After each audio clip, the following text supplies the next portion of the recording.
नमस्कार दोस्तों, स्वागत है आपका हमारे YouTube चैनल एजुकेशन टाइम में। तो कल तक हमने भारत के द्वीपों के बारे में पढ़ा था। ठीक है, अगर आपने कल की वीडियो नहीं देखी तो आप कल की वीडियो देख लेना। कल की वीडियो का लिंक हम डिस्क्रिप्शन बॉक्स में डाल देंगे।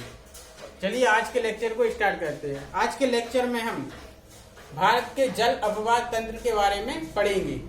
जल अपवाह तंत्र मतलब भारत की जितनी भी प्रकार की नदियां, झीलें, तालाब, इन सब के बारे में अपन पढ़ेंगे।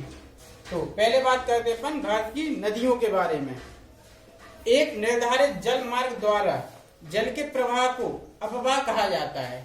ठीक है, मतलब एक निर्धारित जल मार्ग द्वारा जल के प्रवाह को जल अपवाह कहा जाता है, और यह अगर प्राकृतिक रूप से बने तो इसे प्राकृतिक जल अपवाह तंत्र कहते हैं। ठीक है, भारत की नदियों को हम दो भागों में बांटते हैं। पहली नदियां अपनी हिमालय से निकलने वाली नदियां। ठीक है, पहली नदियां कौन सी? अपनी हिमालय से निकलने वाली नदियां। और दूसरी नदियां हैं अपनी प्रायद्वीपीय पठार से निकलने वाली नदियां, जो मतलब प्रायद्वीप के पठार से निकलती हैं। ठीक है, तो पहले अपन बात करते हैं हिमालय से निकलने वाली नदियों के बारे में। हिमालय से निकलने वाली नदियों को भी अपन तीन भागों में बांटते हैं पढ़ाई की दृष्टि से। ठीक है, तो हिमालय की नदियों को अपन ने तीन भागों में बांटा। तो पहला है अपना सिंधु नदी तंत्र। ठीक है, पहला नदी तंत्र है अपना सिंधु नदी तंत्र।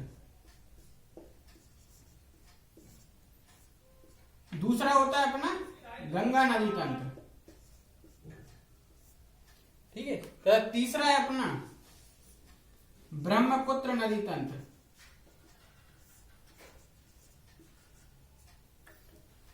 तो हिमालय की नदियों को अपन ने तीन भागों में बांटा है: सिंधु नदी तंत्र, गंगा नदी तंत्र और ब्रह्मपुत्र नदी तंत्र। तो आज बात करते हैं अपन सिंधु नदी तंत्र की।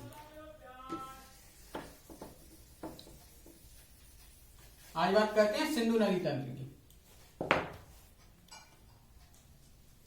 अच्छा, जो हिमालय की नदियां हैं अपनी, ये नदियां हिमालय के पहले भी इस जगह पे स्थित थी। मतलब पहले जब हिमालय की उत्पत्ति नहीं हुई थी तब भी ये तीन नदियां कौन सी? सिंधु, ब्रह्मपुत्र और सतलज। ये तीन नदियां हिमालय के पहले भी इस स्थान पे बहती थी। इन तीन नदियों ने अपना स्थान कभी नहीं छोड़ा, बल्कि हिमालय को काटती रही। ये जब हिमालय की उत्पत्ति हो गई तब भी ये हिमालय को काटती रही और कुछ गहरे गाज का निर्माण कर दिया।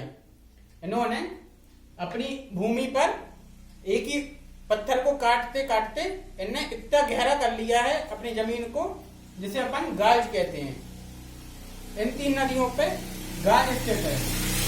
जैसे पहला गाज है अपना सिंधु नदी पर। सिंधु नदी पर यहाँ पर इस जगह पे गाज स्थित है। ठीक है, जो है सिंधु गाज, जिसे जय गिलगिट के पास स्थित है। गिलगिट एक जगह है जो सिंधु नदी पर स्थित है। ये गाज ऐसे होते हैं, जैसे ये नदी जा रही है और ऐसे एकदम से नदी पे गहरा क्षेत्र, ये सिंधु नदी पर स्थित है। कौन सा है? गिलगिट के पास सिंधु गाज। दूसरा गाज अपना है सतलज नदी पर। ठीक है, सतलज नदी ये है। सतलज नदी पर गाज सिपकला गाज के नाम से प्रसिद्ध है। यह सिपकला के पास स्थित है। ठीक है, तो तीसरा है अपना ब्रह्मपुत्र नदी पर, और यह अरुणाचल प्रदेश में स्थित है, जिसे अपन दिहांग गाज कहते हैं। ठीक है, इसे क्या कहते हैं अपन? दिहांग गाज।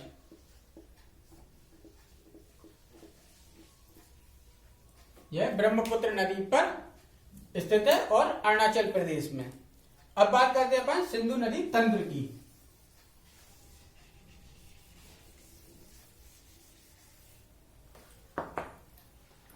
सिंधु नदी तंत्र की प्रमुख नदी सिंधु नदी ही है। ठीक है, सिंधु नदी की प्रमुख नदी कौन सी है? अपनी सिंधु नदी, जो कि मानसरोवर झील के पास से निकलती है। ठीक है, मानसरोवर झील के पास से निकलती है और यह तीन देशों में प्रभावित होती है। पहला है अपना चीन, भारत और पाकिस्तान। यह तीन देशों में प्रभावित होती है। इस नदी के बाएं तट पर, जैसे ये नदी ऐसे में प्रवाहित हो रही, तो ये इसका दायां तट होगा, ये इसका बायां तट होगा। इस नदी के बाएं तट पर भारत की 5 नदियां आकर इसमें मिलती है, मतलब इसकी 5 सहायक नदियां हैं। इनकी सहायक नदियों का क्रम देखिए, जैसे सिंधु की सहायक नदियां हैं झेलम, चेनाब, रावी, ब्यास और सतलज। आपको इनको इसी क्रम में याद रखना है। कैसे? पहला है सिंधु,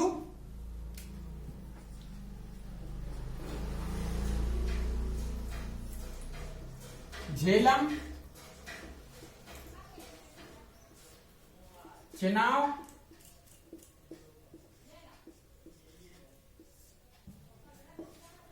रावी, ब्यास और लास्ट में अपनी सतलज।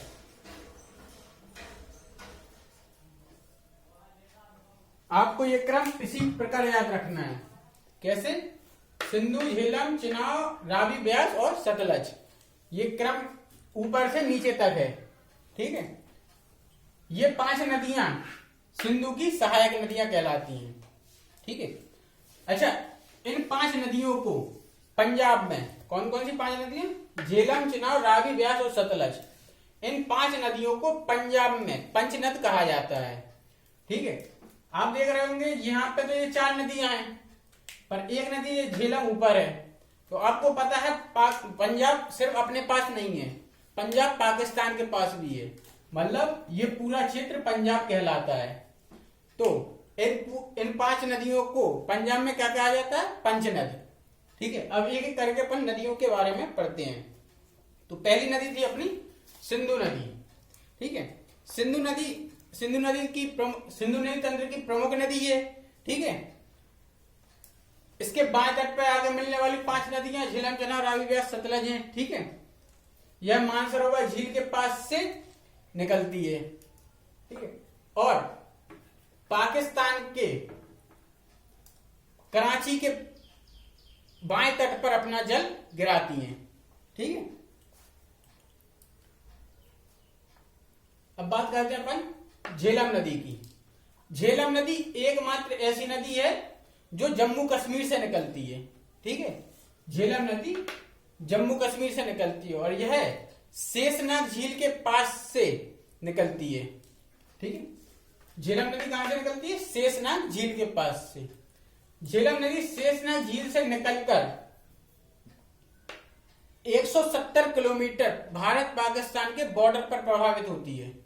ठीक है, ये आपको दिख रहा होगा, यहाँ पे भारत पाकिस्तान का बॉर्डर है। तो झेलम नदी जम्मू कश्मीर से निकलकर 170 किलोमीटर भारत पाकिस्तान के बॉर्डर में प्रवाहित होती है और बुलर झील पे मिल जाती है, तथा बुलर झील से निकलकर यह पाकिस्तान में प्रवेश करती है।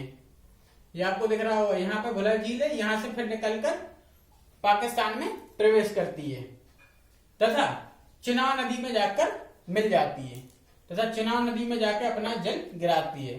मतलब चिनाब की सहायक नदी कौन सी है? अपनी झेलम। ठीक है, अब बात करते हैं अपन चिनाब नदी की। चिनाब नदी हिमाचल प्रदेश से निकलती है तथा हिमाचल प्रदेश के बारालाचा दर्रे के समीप से निकलती है। हिमाचल प्रदेश में बारालाचा दर्रे के समीप से चिनाब नदी निकलती है। चिनाब नदी सिंधु नदी तंत्र की सबसे बड़ी सहायक नदी है। ठीक है, सिंधु नदी तंत्र की सबसे बड़ी सहायक नदी कौन सी है? अपनी चिनाब नदी। चिनाब नदी बारालाचा दर्रे से निकलकर पाकिस्तान के मिठान कोट में जाकर सिंधु नदी से मिल जाती है। ठीक है, अब आगे बढ़ते हैं अपन। दूसरी नदी अपनी रावी और ब्यास, ये रोहतांग दर्रे से निकलती हैं। ठीक है, ये अपना ये रेड दिख रहा होगा आपको, यह है रोहतांग दर्रा। रोहतांग दर्रे से 2 नदियां निकलती हैं, रावी और ब्यास। ब्यास नदी एकमात्र ऐसी नदी है जो पाकिस्तान में नहीं जाती, और सभी नदियां पाकिस्तान में जा रही हैं, पर ब्यास नदी अपनी कपूरथला के पास में सतलज नदी में मिल जाती है। ठीक है, मतलब सतलज की सहायक नदी कौन सी है अपनी? ब्यास नदी। ब्यास कपूरथला के पास में सतलज नदी से मिल जाती है। अब बात करते हैं अपन सतलज नदी की। सतलज नदी मानसरोवर झील के पास से राकसताल ग्लेशियर से निकलती है। ठीक है, मानसरोवर झील के पास से राकसताल ग्लेशियर से निकलती है। कौन सी नदी? सतलज नदी। तथा यह रोहतांग दर्रे के समीप से भारत में प्रवेश करती है। रोहतांग दर्रा, रोहतांग दर्रे के समीप से भारत में प्रवेश करती है और यह भी 3 देशों से होकर गुजरती है। कौन कौन से? चीन, भारत और पाकिस्तान। सतलज नदी को ब्यास नदी का जल प्राप्त होता है। ये अपन ब्यास नदी के उसमें पढ़ चुके हैं। सतलज नदी को ब्यास नदी का जल प्राप्त होता है। ठीक है, अब बात करते हैं अपन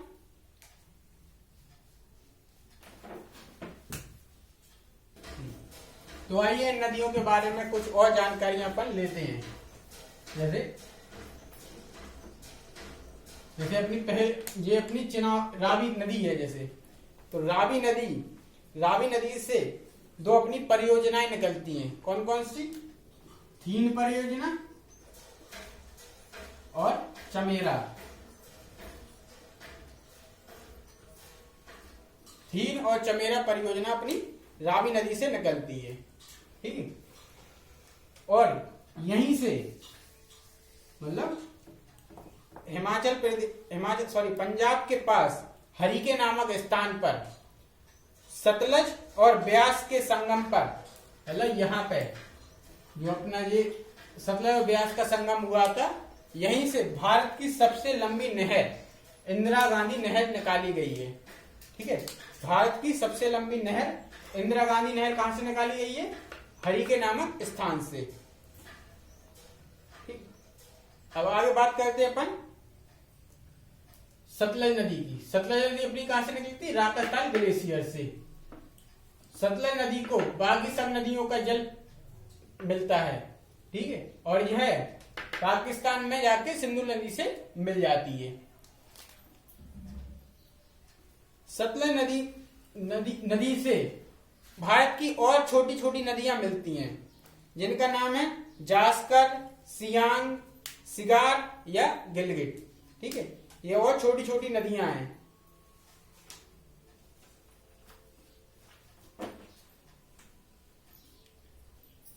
झेलम नदी पर एक परियोजना है तुलवुल परियोजना तथा उरी परियोजना। झेलम नदी पर तुलवुल परियोजना और उरी परियोजना जम्मू कश्मीर में है।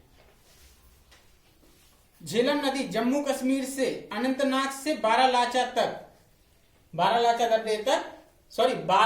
तक, अनंतनाग से बारामूला तक झेलम नदी पर अनंतनाग से बारामूला तक नौकागम्य स्थान है।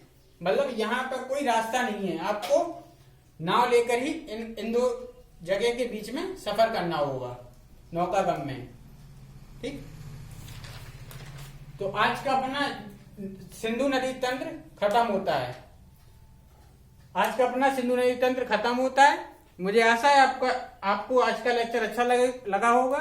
कल के लेक्चर में अपन गंगा नदी तंत्र के बारे में पढ़ेंगे। ठीक है, तो आप चैनल को लाइक, शेयर एंड सब्सक्राइब करें।